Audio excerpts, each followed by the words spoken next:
Hello friends, मैं स्वागत करती हूँ अपने YouTube channel Kali ji study खजाना पर।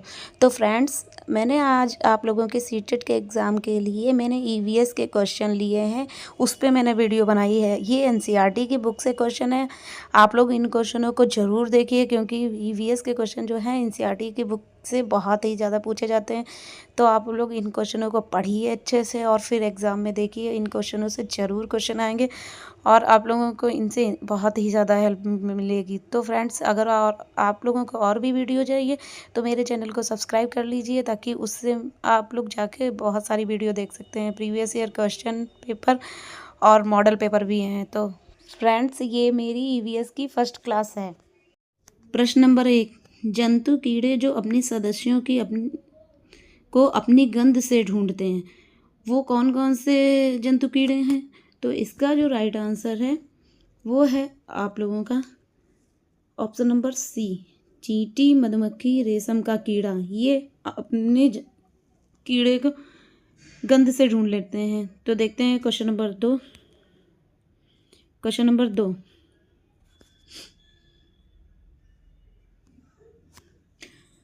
प्रश्न नंबर 2, निम्न में से कौन से राज्यों का समूह अरब सागर के तट पर स्थित है? तो इसने पूछा है अरब सागर के तट पर जो राज्य स्थित है, तो वो कौन सा है? तो वो आपका है Kerala, Tamil Nadu, Maharashtra. Option number B right answer है। प्रश्न नंबर 3, प्रश्न नंबर 3 देखते हैं। प्रश्न नंबर 3 जो है, सवाना अपने पिताजी को यातायात के लिए खनिज तेल आधारित ईंधनों की बचत के लिए सुझाव देती है और इसके पिताजी खुशी खुशी इसकी स्वीकृति देते हैं। वे निम्न में से किन साधनों को जानने के लिए प्राथमिकता देंगे? तो इसका जो राइट आंसर है वो हम लोगों का आंसर है ऑप्शन नंबर सी। इसका जो राइट आंसर है ऑप्शन नंबर सी, यानी साइकिल एवं मेट्रो रेल। तो चलिए फ्रेंड्स, देखते हैं next question. Question number 4। Question number 4 क्या है? एक लोहार ईवीएस में इसे किन चीज़ों एक लोहार निम्न में से किन चीज़ों को बनाता है? तो पूछा गया लोहार जो है इन ऑप्शन में से किन चीज़ों को बनाता है? तो इसका जो राइट आंसर है वो है ऑप्शन नंबर बी, यानी खुरपी, आरी, कुल्हाड़ी, ये लोहार बनाता है। प्रश्न नंबर 5 देखते हैं। प्रश्न नंबर 5, हरप्रीत अपने परिवार के साथ पंजाब, बिहार एवं महाराष्ट्र गई थी एवं उन राज्यों के कलाकारी को संग्रह किया। हरप्रीत के संग्रह को नीचे दिए गए विकल्पों से चुनिए। तो उसने क्या क्या मतलब कि संग्रह करके इकट्ठा किया? तो इसका जो ऑप्शन है वो ऑप्शन है ऑप्शन नंबर 4, यानी फुलकारी, मधुबनी, बरली, ये उसने सीखी। नेक्स्ट क्वेश्चन देखते हैं। क्वेश्चन नंबर 6, ब्रेल लिपि में मोटे कागज पर उभरे हुए बिंदु बने होते हैं, यह लिपि आधारित होती है। तो यह कितने बिंदुओं पर आधारित होती है? 5 बिंदुओं पर, 7 बिंदुओं पर, 6 बिंदुओं पर या 8 बिंदुओं? तो इसका राइट आंसर है सी। तो ये 6 बिंदुओं पर आधारित है। और ये ब्रेल लिपि किसने दी थी? ये ब्रेल लिपि जो दी थी वो लुईस ब्रेल ने।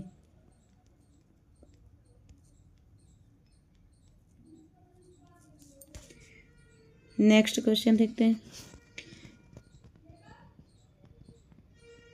क्वेश्चन नंबर 7, प्याज की फसल उगाने के लिए कई तरीके के कार्य करने होते हैं। नीचे दिए गए चरणों पर विचार कीजिए और वह विकल्प चुनिए जिसमें इन चरणों के सही क्रम दिए गए हैं।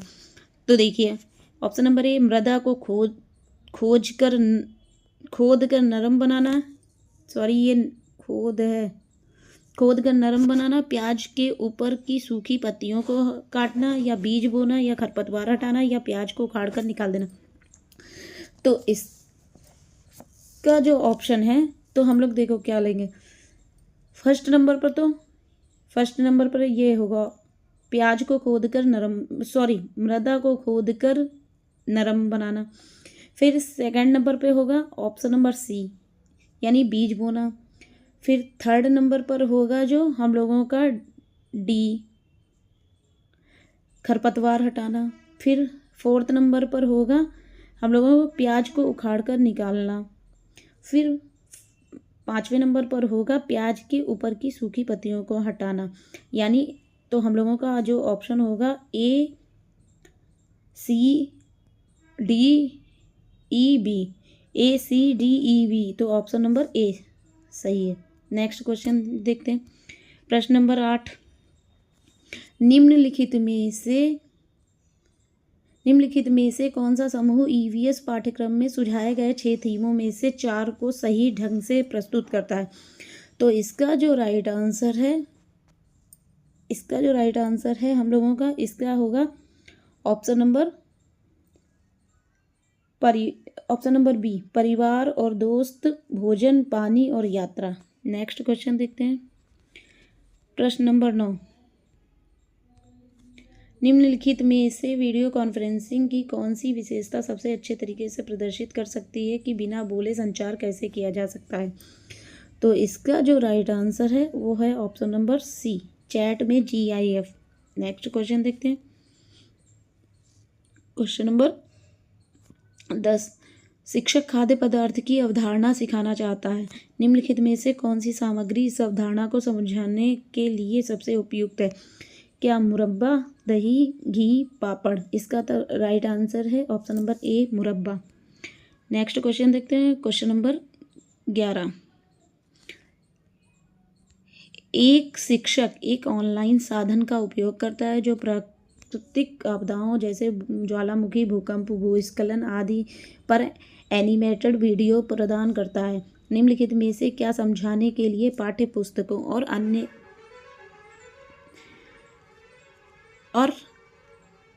अन्य स्रोतों की तुलना में इस साधन का उपयोग सबसे बेहतर है? तो इसका जो 11 का राइट आंसर होगा ऑप्शन नंबर बी, इन घटनाओं के कारणों को जानना। नेक्स्ट क्वेश्चन देखते हैं। क्वेश्चन नंबर 12 क्या है? हमारी पृथ्वी ग्लोब की भांति गोल है। वास्तव में पृथ्वी पर ऊपर या नीचे कुछ नहीं होता है, यह सब सापेक्ष है। हम भारत के लोग वास्तव में पृथ्वी के पृष्ठ पर नीचे दिए गए जिस देश के सापेक्ष लोग उल्टा खड़े हैं वह देश है। जिस देश के सापेक्ष लोग उल्टा खड़े हैं वह देश है, तो वो देश है। क्वेश्चन नंबर 12 जो है इसका राइट आंसर है option number B, Argentina. Next question देखते हैं। फ्रेंड्स, आप इन क्वेश्चनों को जरूर देखिए। मैंने ये क्वेश्चन आप लोगों को NCERT से लिए हैं। ये क्वेश्चन आप लोगों के लिए बहुत ही महत्वपूर्ण है। प्रश्न नंबर 13, समर को प्रोजेक्ट के लिए ऐसे खाद्य सामग्री को चुनना था जो पौधे से ना लिया गया हो, वह चुनेगा।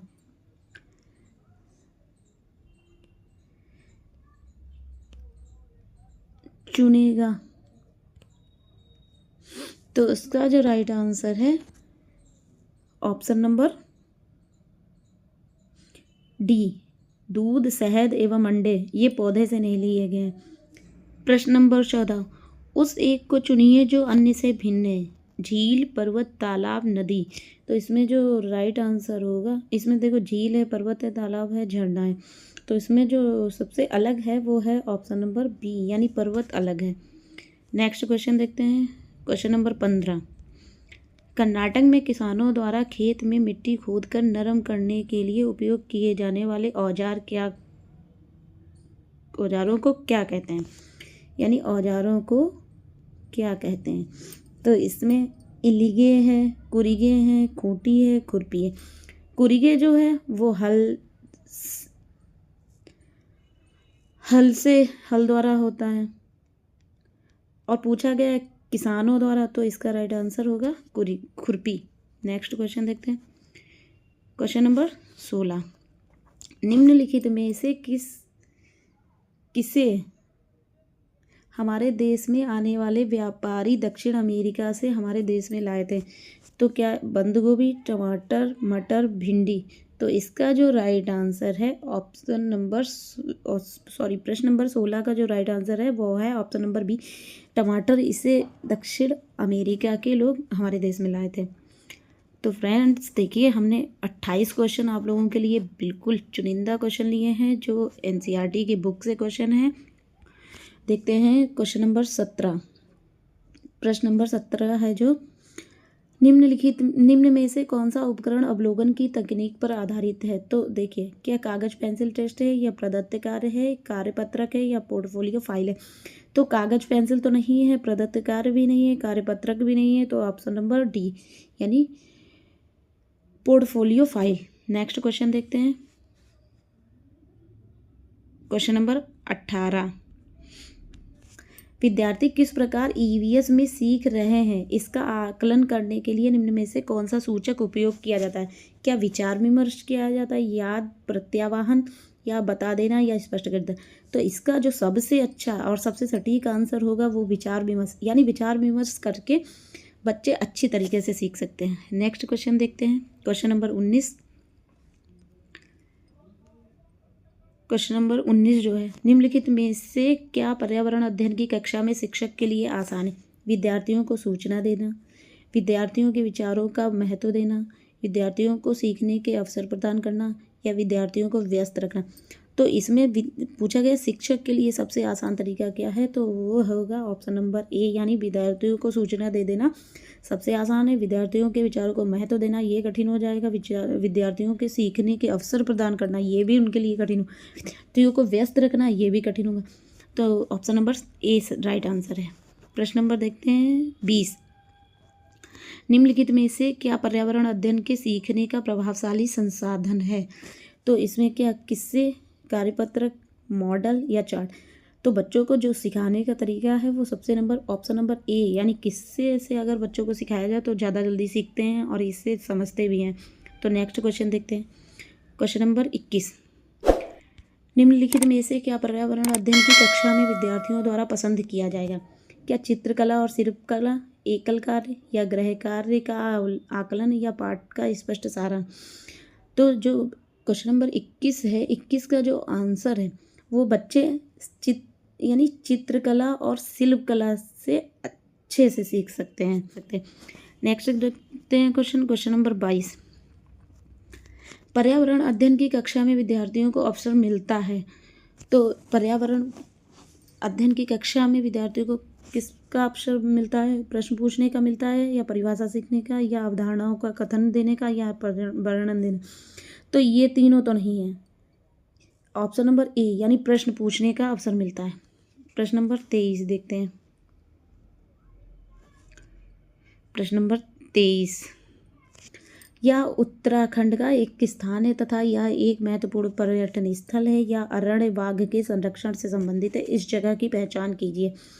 तो क्या इसका देखिए फ्रेंड्स, ये जो बुक्सा पार्क है, ये बुक्सा पार्क कहाँ है हम लोगों का, वेस्ट बंगाल में।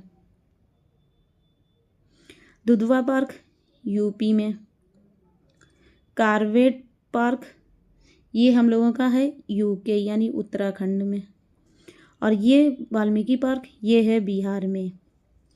तो देखिए फ्रेंड्स, जो ये कार्बेट पार्क है इससे पहले किस नाम से जानते थे, हेली नेशनल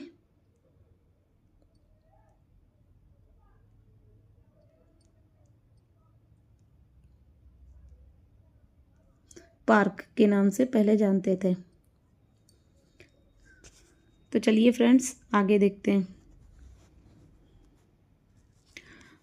और जो 23 का राइट आंसर है वो है option number C. Next question देखते हैं, क्वेश्चन नंबर ये क्वेश्चन नंबर 24 है। रचनात्मक आकलन की तकनीक का चुनाव कीजिए। तो इसमें देखते हैं, ए पे है सहपाठी आकलन, निर्धारण, मापनी, रेटिंग स्केल, पोर्टफोलियो फाइल प्रदत्त कार्य। तो इसका जो राइट आंसर होगा हम लोगों का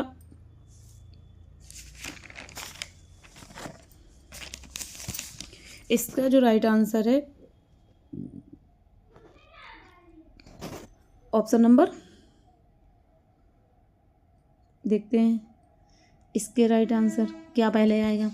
सबसे पहले आएगा सहपाठी आकलन, फिर आएगा बी नंबर पे यानी दूसरे नंबर पे जो आएगा वो आएगा निर्धारण मापनी रेटिंग स्केल, और फिर लास्ट में आएगा हम लोगों का पोर्टफोलियो, यानी ये नहीं है। तो इसका A B C option number A सही है। नेक्स्ट क्वेश्चन देखते हैं, क्वेश्चन नंबर 25, ये 25 नंबर है। निम्नलिखित में से 3 राज्यों के उस समूह को चुनिए जिनके समुद्र तट बंगाल की खाड़ी पर है। तो इनमें 3 राज्य चुने जो बंगाल की खाड़ी पर, समुद्र तट की बंगाल की खाड़ी पर है। तो इसका जो राइट आंसर है हम लोगों का, देखिए कौन कौन से। सबसे पहले होगा आंध्र प्रदेश, फिर तमिलनाडु, फिर उड़ीसा, यानी option number B. Next question देखते हैं, ये क्वेश्चन नंबर 26। फ्रेंड्स नंबर गलत पड़ गए हैं तो आप लोग कंफ्यूज मत होइएगा। कन्नौज शहर इत्र के लिए प्रसिद्ध है।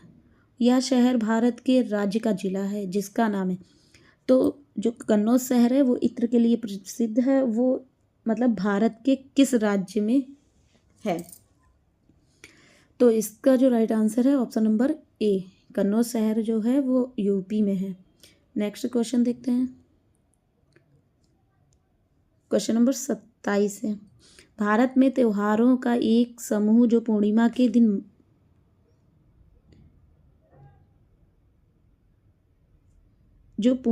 दिन मनाया जाता है। तो कौन से त्योहार पूर्णिमा के दिन मनाए जाते हैं? होली, रक्षाबंधन और गुरु नानक जन्मदिन।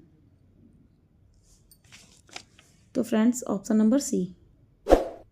और इसका लास्ट क्वेश्चन देखिए, क्वेश्चन नंबर 28।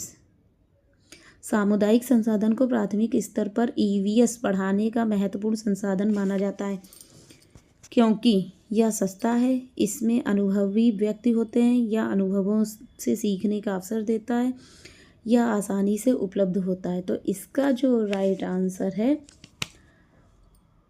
इसमें जो राइट आंसर होगा आपका सबसे अच्छा, यह सस्ता है, ये गलत है। इसमें अनुभवी व्यक्ति होते हैं, ये भी गलत है। यह आसानी से उपलब्ध होता है, ये भी गलत है। तो इसका जो राइट आंसर है, यह अनुभवों से सीखने का अवसर देता है। तो फ्रेंड्स देखिए मेरे ये 28 क्वेश्चन एनसीईआरटी की बुक से हैं, आप लोगों के लिए बहुत ही महत्वपूर्ण है। सीटेड में क्वेश्चन एनसीईआरटी की बुक से ज़्यादा पूछे जाते हैं, तो आप लोग इन क्वेश्चनों को ज़रूर देखिए। ये मेरा पार्ट 1 है और मैं नेक्स्ट डे पार्ट 2 भी डालूँगी, तो इन क्वेश्चनों से आपको बहुत हेल्प मिलेगी। और अगर मेरी वीडियो आप लोगों को अच्छी लगे तो मेरे चैनल को सब्सक्राइब कर लीजिए और लाइक कमेंट शेयर ज़रूर कीजिए। तो फ्रेंड्स थैंक यू।